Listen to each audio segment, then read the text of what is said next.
Il aurait eu 87 ans, ce jeudi 15 juin 2023.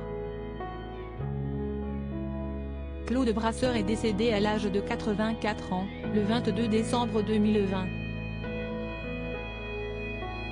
S'il s'est illustré sur le petit comme le grand écran, mais aussi sur les planches, au cours de ses 65 ans de carrière, l'acteur était un enfant de la balle puisqu'il est le fils du couple formé par les comédiens Pierre Brasseur et Odette Joyeux.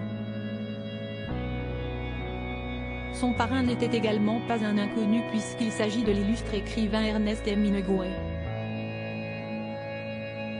Je n'aimais pas trop l'embrasser.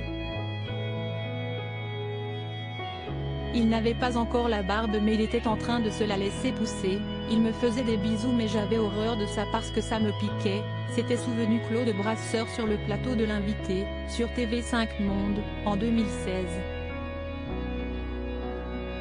L'auteur de Paris est une fête était un proche ami de son père, si bien que ce dernier n'hésitait pas à lui confier la garde du petit Claude lorsque son emploi du temps professionnel l'exigeait. À l'époque, on tournait beaucoup l'été à cause de la lumière. Les pellicules et les caméras étaient plus sensibles.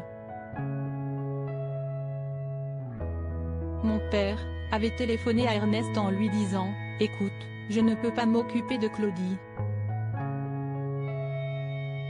Est-ce que tu peux t'en occuper pendant les vacances ?» Et hop, il m'a embarqué dans sa bagnole, avait également raconté l'interprète de Jackie Pic dans la saga Camping.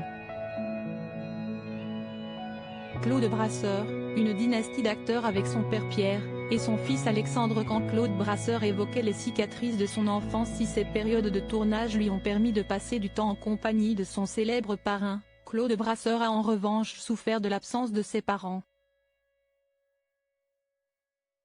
Je n'ai jamais connu l'amour de mes parents, que ce soit l'amour maternel ou l'amour paternel.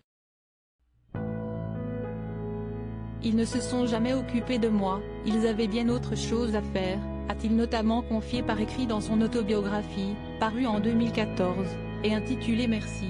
Brasseur, père et fils, maison fondée en 1820. Le comédien y était revenu à plusieurs reprises sur son enfance et son adolescence qui n'ont pas été très agréables à vivre et restent comme des cicatrices, avait-il alors précisé. Article écrit en collaboration avec 6 Médias. Crédit photo, Christophe Clovis.